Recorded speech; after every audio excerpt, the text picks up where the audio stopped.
ഈ പുഴയും കടന്നിന്റെ ഇന്നത്തെ എപ്പിസോഡിലേക്ക് എല്ലാവർക്കും സ്വാഗതം.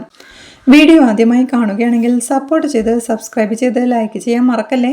വീണ്ടും നരേൻ വിവാഹം മുടക്കിയ ഷോക്കിൽ മുത്തശ്ശിക്ക് നെഞ്ചുവേദന വരികയാണ്. റൂമിലേക്ക് പോവാൻ തുടങ്ങിയവർ നെഞ്ചുവേദനയോടെ നിൽക്കുമ്പോഴേക്കും എല്ലാവരും അങ്ങോട്ട് ഓടിച്ചെല്ലുകയാ. അയ്യോ മുത്തശ്ശി, എന്താ പറ്റിയെന്ന് നരേൻ ചോദിക്കുമ്പോഴേക്കും നീ വിടന്നെ എന്ന് പറഞ്ഞ് അംബികാമാവനെ തട്ടി മാറ്റുകയാണ്. എന്താ അംബികയെ, ശ്വാസം മുട്ടുന്നുണ്ടോ? നമുക്ക് ഹോസ്പിറ്റലിൽ പോവാം. വേണ്ട രഘുവേട്ടാ, എനിക്കൊന്ന് കിടന്നാ മതി എന്ന് പറഞ്ഞ് അംബികാമ്മ അകത്തേക്ക് കയറി പോവുക. പുറകെ പോവാൻ തുടങ്ങിയ നരേനോടായി ഇടാ അമ്മയെ വിഷമിപ്പിക്കാതെ ഒന്ന് പോടാ എന്ന് പറഞ്ഞ് ഗായത്രിയും അമ്മയുടെ അരികിലേക്ക് പോവുകയാ. ഈ ടെൻഷനോടെ നിൽക്കുകയാണ് നരേനും. അവിടെ ഹോസ്പിറ്റലിൽ നിളയെ ഫുഡ് കഴിപ്പിച്ചു കഴിഞ്ഞ് പാത്രം കഴുകാനായി കാവേരി പോവാൻ തുടങ്ങുമ്പോഴാണ് റൂമിലേക്ക് കയറി വന്ന ഗംഗ ദേഷ്യത്തോടെ അവളെ നോക്കി നിൽക്കുന്നത്. കാവേരിയും ഒരു പരുങ്ങലോടെ നിൽക്കുമ്പോഴേക്കും ഗംഗ അവളുടെ അരികിലേക്ക് ചെന്ന് കാവേരി, നീ പണം അടയ്ക്കുന്നുണ്ടോ ഇല്ലയോ എന്ന് ചോദിക്കെ പണം അടയ്ക്കില്ലെന്ന് ആരാ ഗംഗേച്ചി പറഞ്ഞതെന്ന് കാവേരിയും. പിന്നെ എന്താടി പണം അടയ്ക്കാതെ എന്ന് ഗംഗ ചോദിക്കെ അത് ചേച്ചി പണം അക്കൗണ്ടിൽ വരാത്തോണ്ടല്ലേ എന്ന് കാവേരിയും പറയുന്നു. പണം എന്താടി അക്കൗണ്ടിൽ വരാത്തെ, മെസ്സേജ് വന്നില്ലേ എന്ന് ഗംഗ ചോദിക്കേ. അത് കുറച്ച് വലിയ തുകയല്ലേ ഗംഗേച്ചി, ഇവിടുത്തെ മാനേജർ പുഷ്പവാടിയിലെ മാനേജറോടൊക്കെ സംസാരിച്ചിട്ട് വേണം അത് എന്നൊക്കെ കാവേരി പറഞ്ഞു തുടങ്ങുമ്പോഴേക്കും കാവേരി, ശരിക്കും നീ എന്തോ മറയ്ക്കുന്നുണ്ട് എന്ന് ഗംഗയും പറയുകയാ. ഞാൻ എന്ത് മറയ്ക്കാനാ എന്ന് കാവേരി ചോദിക്കേ. നിന്റെ മുഖവും ശരിയല്ല, വിനീതന്റെ മുഖവും ശരിയല്ല, എന്തോ പ്രശ്നമുണ്ടെന്ന് ഗംഗ പറയുകയാ. ഓപ്പറേഷന് വേണ്ടി ഒരു കുഞ്ഞിനെ അഡ്മിറ്റ് ചെയ്ത് കഴിഞ്ഞാൽ മുഖത്ത് ഇത്രയൊക്കെ പ്രസാദമേ ഉണ്ടാവൂ ഗംഗച്ചി എന്ന് പറഞ്ഞ് കാവേരിയോട് നിറങ്ങി പോകും. ഗംഗയും അമ്മയുടെ അരികിലേക്ക് ചെന്ന് ചോദിക്കുന്നുണ്ട്. പണം അടയ്ക്കുന്ന കാര്യം പറയുമ്പോ ഇവൾ എന്താ അമ്മ ഇങ്ങനെ? അതുകൾക്ക് ശാരദയും ടെൻഷനോടെ നിൽപ്പാ. പിന്നീട് കാവേരി ബാഗും എടുത്ത് പുറത്തേക്ക് ഇറങ്ങാൻ തുടങ്ങുമ്പോഴാണ് ഗീതച്ചി ഹോസ്പിറ്റലിലേക്ക് വരുന്നത്. ഗീതച്ചി എന്ന് വിളിച്ച് കാവേരി ചെല്ലുമ്പോഴേക്കും നിളമോൾക്ക് എങ്ങനെയുണ്ടടി എന്ന് ഗീതച്ചിയും ചോദിക്കുന്നു. ഓപ്പറേഷൻ അഡ്മിറ്റ് ചെയ്തിരിക്കുക എന്ന് കാവേരി പറയുമ്പോൾ വിവരങ്ങളെല്ലാം വിനീത് പറഞ്ഞു എന്ന് ഗീതച്ചി പറയുന്നവൾക്ക് എല്ലാം എന്ന് സംശയത്തോടെ കാവേരിയും ചോദിക്കുക. നീ പേടിക്കണ്ട, ഞാൻ ആരോടും ഒന്നും പറയില്ല, അമ്മയോട് പോലും. നിന്റെ തീരുമാനം തന്നെയാ ശരി മോളെ. വിനീതിന്റെ കയ്യിൽ നിന്ന് പണം നഷ്ടമായി എന്നറിഞ്ഞ ഗംഗ അത് പൊറുക്കില്ല. അവർ തമ്മിൽ വഴക്കിട്ട് കുടുംബം തന്നെ തകർന്നു പോവും. അങ്ങനെ ഉണ്ടാവണമെന്ന് ഏറ്റവും അധികം പ്രാർത്ഥിച്ചിരുന്നവരാ ഞാനും അമ്മയും. പക്ഷെ അതിന്റെ പേരിൽ ഞങ്ങളിപ്പോ ഭഗവാനോട് മാപ്പിരക്കുക. ഗംഗയെ പോലൊരു പെൺകുട്ടിയെ വിനീതിന് കിട്ടാൻ പുണ്യം ചെയ്യണമെന്ന് വൈകിയ മോളെ ഞങ്ങൾക്ക് മനസ്സിലായത്. എല്ലാ വിധത്തിലും ഞങ്ങളെ ദ്രോഹിച്ചിട്ടുണ്ട്. എന്നിട്ടും എന്റെ അമ്മായിമ്മയ്ക്ക് ഒരു ഓപ്പറേഷന്റെ ആവശ്യം വന്നപ്പോ കഴുത്തിൽ കിടന്ന സ്വർണമാല ഊരിത്തരാൻ അവളെ ഉണ്ടായിരുന്നുള്ളൂ, വിനീതിനോട് പോലും ചോദിക്കാതെ. എന്നിട്ടും ഗംഗയ്ക്കും വിനീതിനും ഒരാവശ്യം വന്നപ്പോ എന്ന് ഗീത വിഷമത്തോടെ പറയേ. ചേച്ചി എന്ന് വിഷമത്തോടെ കാവേരിയും വിളിക്കുന്നുണ്ട്. ദാസേട്ടന്റെ വീട്ടിലെ കാര്യങ്ങളൊക്കെ ഇത്തിരി പരുങ്ങല്ല. അമ്മയ്ക്ക് അസുഖമായതോടെ സ്വത്തിനെ ചൊല്ലി മക്കളൊക്കെ അടിച്ചു പിരിഞ്ഞു. ഇപ്പോ ഒരു കട മാത്രമേ ഞങ്ങളുടെ കയ്യിലുള്ളൂ, ബാക്കിയൊക്കെ അനിയന്മാരുടെ കയ്യിലാ. ഒപ്പം അമ്മയുടെ ഭാരം കൂടി അവര് ദാസേട്ടന്റെ തോളിലേക്ക് വെച്ചു കൊടുത്തു. ഹോസ്പിറ്റലിൽ തന്നെ നല്ലൊരു തുക ചെലവാവുന്നുണ്ട് എന്ന് ഗീത വിഷമത്തോടെ പറയേ. സാരമില്ല ഗീതച്ചി, ഇവിടുത്തെ കാര്യങ്ങൾ ഓർത്ത് വിഷമിക്കുകയൊന്നും വേണ്ട, അതൊക്കെ എങ്ങനെയെങ്കിലും നടക്കുമെന്ന് കാവേരിയും പറയുന്നുണ്ട്. അങ്ങനെ ഓരോ ഒഴിവ് പറഞ്ഞ് രക്ഷപ്പെട്ടു പോവാൻ വേണ്ടിയിട്ടല്ല ഞാൻ ഇവിടം വരെ വന്നത് എന്ന് പറഞ്ഞ് ഗീത താൻ കൊണ്ടുവന്ന കാശെടുത്തു നീട്ടി.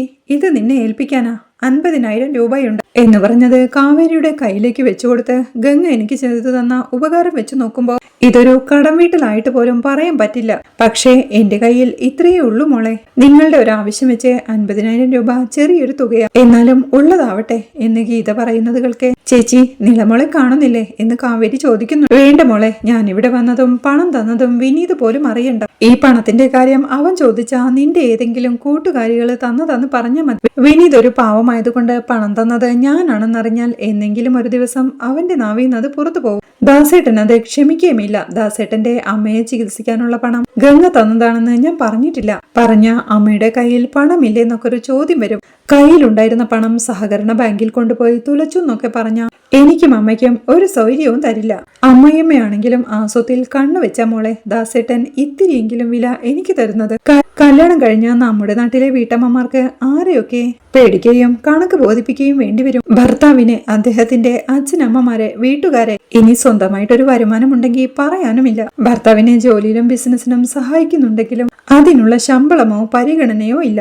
ഞാൻ പോട്ടെ മോളെ, ഷോപ്പിൽ സ്റ്റാഫൊക്കെ കുറവാ. നിലമോളുടെ ഓപ്പറേഷൻ ഭംഗിയായി നടക്കാൻ ഞാൻ പ്രാർത്ഥിക്കാം. ശരിയെന്ന് പറഞ്ഞ് ഗീത എവിടുന്ന് പോവുകയാണ്. അവൾ പോകുന്നു നോക്കി ടെൻഷനിൽ നിൽക്കുകയായിരുന്ന കാവേരിയും ആ പണം തന്റെ ബാഗിലേക്ക് വെക്കുമ്പോഴാണ് ഒരു നഴ്സ് അങ്ങോട്ട് വന്ന് അതെ നിളയുടെ റിലേറ്റീവ്സ് ആരെങ്കിലും ഡോക്ടറെ കാണാൻ പറഞ്ഞു എന്ന് പറയുന്നു. അങ്ങനെ കാവേരി ഡോക്ടറെ കാണാൻ പോവുകയാണ്. ഓപ്പറേഷന് വേണ്ടി നിങ്ങൾ ഇതുവരെ പണം അടച്ചില്ലെന്ന് പറഞ്ഞു എന്ന് ഡോക്ടർ ചോദിക്കേ. അത് ഡോക്ടർ, അത് പിന്നെ എന്ന് പരങ്ങളോടെ നിൽപ്പാ കാവേരി. എന്താ അടയ്ക്കുന്നില്ലേ എന്ന് ഡോക്ടർ ചോദിക്കേ. അടയ്ക്കാമെന്ന് കാവേരി. ഇതിപ്പോ എത്രാമത്തെ തവണയാ പറയുന്നത്? ഞങ്ങളെയൊക്കെ മണ്ടന്മാരാക്കുകയാണോ? ഓപ്പറേഷന് ഇത്രയും തുക വേണ്ടിവരുമെന്ന് അറിഞ്ഞിട്ട് തന്നെയല്ലേ കുട്ടിയെ എവിടെ അഡ്മിറ്റ് ചെയ്തത് എന്ന് ഡോക്ടർ ചോദിക്കേ. അതെ എന്ന് കാവേരിയും. പിന്നെന്താ എന്ന് ഡോക്ടർ ചോദിക്കേ. പണം ബാങ്കിൽ ഉണ്ടായിരുന്നു ഡോക്ടർ, അത് പോയി എന്ന് കാവേരിയും സങ്കടത്തോടെ പറയുന്നുണ്ട്. പോയെന്നോ എന്ന് ഡോക്ടർ ചോദിക്കേ. ഒരു ഓൺലൈൻ തട്ടിപ്പായിരുന്നു ഡോക്ടർ. OTP അറിയാതെ പറഞ്ഞു പോയി. അതുകൊണ്ട് ബാങ്കിൽ ഉണ്ടായിരുന്ന 50 ലക്ഷവും അവര് കൊണ്ടുപോയി എന്നവൾ കരച്ചിലോടെ പറയേ. ശരി, പണം എപ്പോൾ അടയ്ക്കാൻ പറ്റുമെന്ന് ഡോക്ടർ ചോദിക്കുക. എത്രയും പെട്ടെന്ന് അടയ്ക്കാം ഡോക്ടർ എന്ന് കാവേരി പറയേ. എത്രയും പെട്ടെന്ന് പറഞ്ഞാൽ അതിനൊരു സമയമില്ലേ? ഞാൻ റിപ്പോർട്ട്സ് ഒക്കെ പരിശോധിച്ചു. കുട്ടിയുടെ കണ്ടീഷൻ സ്റ്റേബിൾ അല്ല. എത്രയും പെട്ടെന്ന് ഓപ്പറേഷൻ നടത്തുന്നതാണ് നല്ലത് എന്ന് ഡോക്ടർ പറയുന്നത് കേൾക്കെ വിഷമത്തോടെ കാവേരിയും. ഡോക്ടർ, എത്രയും പെട്ടെന്ന് ഓപ്പറേഷൻ നടത്തണം ഡോക്ടർ പ്ലീസ് എന്നവൾ പറയുന്നുണ്ട്. ഡോക്ടറും എഴുന്നേറ്റ് അങ്ങനെ ഓപ്പറേഷൻ കഴിഞ്ഞിട്ട് പണം അടയ്ക്കാമെന്നുള്ള വിചാരമുണ്ടെങ്കിൽ അതങ്ങ് മാറ്റിവെച്ചേക്ക്. ഇതൊരു പ്രൈവറ്റ് ഹോസ്പിറ്റലാണ്. മാനേജ്മെന്റ് പറയുന്നതിനനുസരിച്ച് എനിക്ക് ജോലി ചെയ്യാൻ പറ്റും. ഓപ്പറേഷന് മുമ്പ് ചില ടെസ്റ്റുകൾ കംപ്ലീറ്റ് ചെയ്യണം. അതിനു തന്നെ ഒരു ദിവസം വേണ്ടിവരും. വൈകുന്ന ഓരോ നിമിഷവും നിങ്ങൾ അപകടം ക്ഷണിച്ചു വരുത്തുകയാണ് എന്ന് ഡോക്ടർ പറയുന്നതിൽക്കെ കാവേരി വിഷമത്തോടെ ടെസ്റ്റുകളൊക്കെ നടത്തിക്കോളൂ, അതിനുള്ള പണം ഞാൻ അടയ്ക്കാം പ്ലീസ് എന്ന് റിക്വസ്റ്റ് ചെയ്യേ. ഓപ്പറേഷനുള്ള പണം അടച്ചാലേ ടെസ്റ്റുകൾ തുടങ്ങാൻ പറ്റും. അതാ ഇവിടുത്തെ പ്രൊസീജിയർ എന്ന് ഡോക്ടർ എന്നവൾ കണ്ണു നിറഞ്ഞ് വീണ്ടും അപേക്ഷിക്കേ. നോ, നിങ്ങൾക്ക് മുന്നിൽ 2 ഓപ്ഷൻസ് ഉണ്ട്. ഒന്നുകിൽ പണമടച്ച് ഇവിടെ ഓപ്പറേഷൻ നടത്തുക, അതല്ലെങ്കിൽ കുട്ടിയെ ഡിസ്ചാർജ് ചെയ്ത് കൊണ്ടുപോകുക, എന്നിട്ട് വീട്ടിൽ തന്നെ താമസിപ്പിക്കുകയോ അല്ലെങ്കിൽ വേറെ ഏതെങ്കിലും ഹോസ്പിറ്റലിൽ ഓപ്പറേഷൻ നടത്തുകയോ ചെയ്യാം എന്ന് ഡോക്ടർ പറയുന്നതിൽക്കെ. ഡോക്ടർ, ഇവിടെ നിന്ന് ഡിസ്ചാർജ് ചെയ്ത് കൊണ്ടുപോയാലും എന്ന് കാവേരി വിഷമത്തോടെ ചോദിക്കുന്നു. ഡേഞ്ചറസ് എന്നാണ് ഒരു ഡോക്ടർ എന്ന നിലയിൽ എന്റെ അഭിപ്രായം. പക്ഷേ വെറുതെ ഇവിടെ ഇങ്ങനെ കിടത്താൻ ഇത് ഹോട്ടൽ റൂം ഒന്നും അല്ലല്ലോ എന്ന് ഡോക്ടർ പറയുന്നതിൽക്കെ. ഡോക്ടർ പ്ലീസ് എന്ന് കാവേരിയും കരച്ചിലോടെ അപേക്ഷിക്കുന്നുണ്ട്. പൊക്കോളൂ, ഒരു കൊച്ചു കുട്ടി ആയതുകൊണ്ടാ ഞാൻ ഇത്രയും പറഞ്ഞത്. ഇല്ലെങ്കിൽ ഡിസ്ചാർജ് എഴുതി തന്ന് വെളിയിൽ വിട്ടനെ. എന്റെ വീട്ടിലുമുണ്ട് ഈ പ്രായത്തിലൊരു കുട്ടി. പണമല്ലല്ലോ നമുക്ക് പ്രധാനം. ആ കുട്ടിയുടെ ജീവൻ വെച്ച് കളിക്കാൻ നിങ്ങൾക്കൊക്കെ എങ്ങനെ മനസ്സ് വരുന്നു? തീരുമാനം എന്താണെന്ന് ജീനിയെ അറിയിച്ചാൽ മതിയെന്ന് പറഞ്ഞ് ഡോക്ടർ തന്റെ ചെയറിലേക്ക് ചെന്നിരിക്കുക. ഡോക്ടറുടെ റൂമിൽ നിന്ന് ഇറങ്ങി നടക്കുന്ന കാവേരിയുടെ മനസ്സിലും ഗംഗ പറഞ്ഞ വാക്കുകളാണ് ഓടിയെത്തുന്നത്. കാവേരി, ശരിക്കും നീ എന്തോ മറയ്ക്കുന്നുണ്ട്. നിന്റെ മുഖവും ശരിയല്ല, വിനീതേട്ടന്റെ മുഖവും ശരിയല്ല. എന്തോ പ്രശ്നമുണ്ട് എന്നവൾ പറഞ്ഞു. ഞാൻ റിപ്പോർട്ട്സ് ഒക്കെ പരിശോധിച്ചു. കുട്ടിയുടെ കണ്ടീഷൻ സ്റ്റേബിൾ അല്ല. എത്രയും പെട്ടെന്ന് ഓപ്പറേഷൻ നടത്തുന്നതാണ് നല്ലത്. വൈകുന്ന ഓരോ നിമിഷവും നിങ്ങൾ അപകടം ക്ഷണിച്ചു വരുത്തുക എന്നൊക്കെ ഡോക്ടർ പറഞ്ഞതും ഓർക്കെ അവൾ സങ്കടം സഹിക്കാനാവാതെ കരയുകയും. അവിടെ നരന്റെ വീട്ടിൽ വിഷമത്തോടെ ഇരിക്കുന്ന അമ്മയുടെ കൂടെ ഇരുന്ന് ഗായത്രി അമ്മയെ ആശ്വസിപ്പിക്കുക. അരികെ തന്നെ രഘുനാഥും ഇരിപ്പുണ്ട്. നരനും ആ റൂമിന്റെ വാതിൽക്കലേക്ക് വന്ന് നോക്കി നിൽപ്പാ. ഗായത്രി അമ്മയോടായി പറയുന്നുണ്ട്. അവനെ നമ്മള് മനസ്സിലാക്കണം അമ്മേ. അവന് പ്രായം ഇത്രയായില്ലേ? നമ്മളെ കൊണ്ട് അവനെ നിർബന്ധിച്ച് കല്യാണം കഴിപ്പിക്കാൻ പറ്റുമോ? അത് കേൾക്കുന്ന നരേനും റൂമിലേക്ക് കയറി വന്ന് ബെഡിനരികിലിട്ട ആ ചെയറിലേക്ക് ഇരിക്കുക. മുത്തശ്ശിയോടായി മുത്തശ്ശി എങ്ങനെയുണ്ടെന്ന് ചോദിക്കേ. മുത്തശ്ശി ഒന്നും മിണ്ടാതിരിക്കുക. ഡോക്ടർ വിളിച്ചപ്പോ എന്താ പറഞ്ഞേ എന്നവൻ ഗായത്രിയോടായി ചോദിക്കേ. സ്ട്രെസ് അധികം പാടില്ലെന്നാ പറഞ്ഞേ എന്ന് ഗായത്രി പറയുന്നത് കേൾക്കെ. അതിന് മാത്രം ഇവിടെ കുറവൊന്നുമില്ലല്ലോ എന്ന് രഘുനാഥും പറയുന്നു. ചെറുക്കനെ കാണാൻ പെൺകൂട്ടർ ഇങ്ങോട്ട് വരുന്നു എന്നൊരു ചടങ്ങ് കേട്ടുകേൾവിയുണ്ടോ? എന്നിട്ടും മര്യാദക്കാരായതുകൊണ്ട് അവരിങ്ങോട്ട് വന്നു, അതും പെണ്ണിനെ കൂട്ടി. എന്നിട്ട് നമ്മൾ അങ്ങോട്ട് കാണിച്ചത് മര്യാദയാണ്. ആ പെൺകുട്ടി കരഞ്ഞുകൊണ്ടാ ഇവിടെ ഇറങ്ങിപ്പോയത്. ആരെങ്കിലും കേട്ടാ എന്താ പറയാ? ആ പെൺകുട്ടിയോട് എന്താ ചോദിച്ചതെന്നും പറഞ്ഞതെന്നും ഒക്കെ ആർക്കറിയാം? നാണം കെട്ടിട്ട് ഇനി അവരുടെ മുഖത്ത് നോക്കാൻ പറ്റുമോ? പേരക്കുട്ടിയുടെ കാര്യമോർത്ത് നീറി ചാവാനായിരിക്കും ഇവളുടെ യോഗം എന്ന് രഘുനാഥ് പറയുന്നവൾക്ക്. എന്താ മുത്തശ്ശ എന്ന് വിഷമത്തോടെ നരേനും ചോദിക്കുന്നു. സങ്കടത്തോടെ അവൻ മുത്തശ്ശിയൊന്ന് നോക്കി ആ റൂമിൽ നിന്ന് എഴുന്നേറ്റ് പോവുകയാണ്. എന്തിനാ അച്ഛാ അങ്ങനെയൊക്കെ പറഞ്ഞതെന്ന് ഗായത്രി ചോദിക്കുന്നുണ്ട്. ഞാൻ പിന്നെ വേറെ എന്താ ഗായത്രി പറയേണ്ടത് എന്ന് രഘുനാഥും പറയുകയാണ്. നരേനും ആകെ ടെൻഷനോടെ ഹാളിലെ സോഫയിലേക്ക് ചെന്നിരിക്കുക. ശിവരാജനും അവിടെ ഇരിപ്പുണ്ട്. സന്തോഷത്തോടെ അവനെ ശ്രദ്ധിച്ച് ശിവരാജനും അവന്റെ അരികിലേക്ക് ചെന്ന്, ഡാ മക്കളെ, എന്നോടെങ്കിലും ഒന്ന് പറ, നീ ആ പെൺകുട്ടിയോട് എന്താ പറഞ്ഞത് എന്ന് ചോദിക്കേ. ഞാനൊന്നും ചെയ്തില്ലെന്ന് നരേൻ.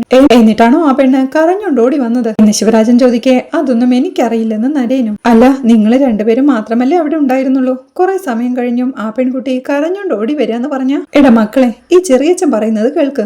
മക്കൾക്ക് എന്തായാലും കല്യാണത്തിന് താല്പര്യമില്ലല്ലോ. പക്ഷേ ഇവരതങ്ങോട്ട് സമ്മതിച്ചു തരാനും പോകുന്നില്ല. ഒരു കാര്യം ചെയ്യേ, ഇവരുടെ അടുത്ത മക്കള് കല്യാണത്തിന് സമ്മതിക്കുക. എന്നിട്ടേ ബിസിനസ് ആവശ്യത്തിനാണെന്നും പറഞ്ഞ് മക്കള് നാട് വിട്ടു പൊക്കോ. മക്കളുടെ മുത്തശ്ശിയെ ഞാൻ നോക്കിക്കോളാം എന്നൊക്കെ ശിവരാജൻ പറയുന്നത് കേട്ടുകൊണ്ട് അങ്ങോട്ട് വരുന്ന ഗായത്രിയും അപ്പോ ബിസിനസ്സോ എന്ന് ചോദിക്കുക.